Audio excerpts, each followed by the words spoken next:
যতক্ষণ এটা টেনশনে থাকবে ঘুম পারফেক্ট হবে না। সেজন্য যখন কোনো রোগ নিয়ে ডাক্তারের কাছে যাবেন, ডাক্তার আপনাকে একটা প্রশ্ন করবে শত প্রশ্নের ভিতরে, আপনার কি সাউন্ড স্লিপ ঘুম হয়? প্রশ্নটা কিন্তু করে। তার মানে কি, এমন একটা ঘুম যেটা কন্টিনিউ 6 ঘন্টা 8 ঘন্টা হবে, মাঝখানে কোনো ব্রেক। আর একটু জোরে বলেন না, মাঝখানে কোনো ব্রেক। কন্টিনিউ যদি 6 ঘন্টা 8 ঘন্টা ঘুম হয়, এটা পারফেক্ট ঘুম। কিন্তু আমাদের অনেকের ঘুম আছে কিছুক্ষণ পর পর ভেঙে যায়, কিছুক্ষণ পর পর আবার শুনলে ভেঙে যায়, একটা বারবার বিরতি আসে, আবার নতুন করে ঘুমানো লাগে, আবার নতুন করে ঘুমাতে ঘুমাতে আবার ভেঙে যায়, আবার ঘুম আসে, এটা পারফেক্ট ঘুম হয় না। সেজন্য এখন দেখেন, আপনি যখন ঘুমায় যাবেন, এই ঘুম আসে না কেন? আপনার ব্রেনটা যদি অস্থির থাকে, ব্রেন অস্থির থাকে কেন? টেনশনে। আরো জোরে বলেন না। পরীক্ষার আগে ঘুম আসে না, রেজাল্টের আগে ঘুম আসে না, বিদেশ যাওয়ার ভিসা চলে আসছে টাকা নাই, ঘুম আসে না, কেউ রাগ করে ফোন বন্ধ করে দিছে, ঘুম আসে না। তারা যত জামিলা এই জায়গায় ঘুম আসবে না।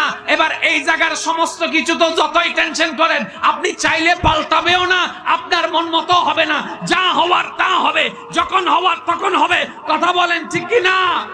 যখন হওয়ার তখন হবে, যেভাবে হওয়ার সেভাবে হবে, যেভাবে চাই সেভাবে হবে। এখন কথাটাকে শুধু মাথায় বসায় নেন, আমি চেয়ে লাভ কি, রবে যেটা চাই সেটা হবে, বাদ দে সবকিছু, তাওয়াক্কাল তু আলাল্লাহ।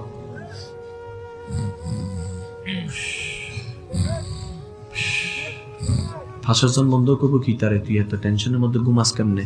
তখন আপনি কইবেন, আমার তো টেনশনই নাই, কারণ আমার বলতে তো কিছু নাই, আমি নিজেও তো আমার রবের। আমার থাকলে না টেনশন থাকতো, আমার থাকলে না আমার বলতে তো কিছু নাই, আমার হাত আমার আল্লাহর। সেজন্য তো হাসরের ময়দানে হাত আমার বিপক্ষে। কথা কয় না কা? চোখটা আমার হইলো আমার আল্লাহর, কেমনে? হাসরের ময়দানে চোখ আমার বিপক্ষে। তাহলে চোখ বিপক্ষে, হাত বিপক্ষে, পা বিপক্ষে, সব বিপক্ষে, তাহলে আমার বলতে কিছু যেখানে আমার দেহে আমার বলতে কিছু নাই, রুটাও আমার নাই, তো গার্লফ্রেন্ড কেমনে আমার, বউ কেমনে আমার, ব্যবসা কেমনে আমার, চাকরি কেমনে আমার, বিদেশ কেমনে আমার, জায়গা কেমনে আমার, কিচ্ছুই তো আমার নাই। তো আমারই নাই, টেনশন আর কি? আসছি একা, যাবো একা, বাকিটুকু আল্লাহ ভরসা।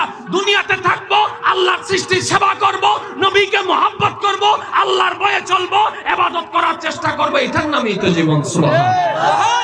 ইফতারির আগে যে দোয়া, ওইটা আল্লাহ ফিরায় না। ইফতারি করার আগ মুহূর্তে আমরা যে পেঁয়াজু, আলুর চপ, বেগুনি, এগুলো খান আপনারা? রুহাবজার শরবত খান নাকি?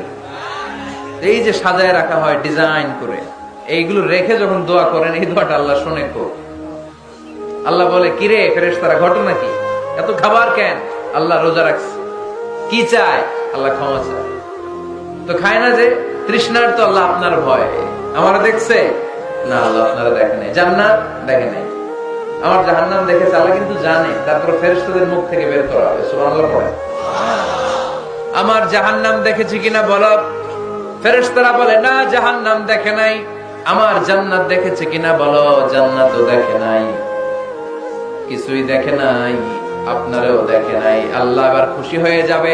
আমার খুশির জন্য আমার ভয়ে তৃষ্ণার্ত ক্ষুধার্ত সামনে খাবার হাত বাড়ালেই খেতে পারে, গ্লাসটা তুললেই পান করতে পারে, আমার ভয়ে খায় না। আমার ক্ষমা চায়, আমার কাছে ক্ষমা প্রার্থনা করে।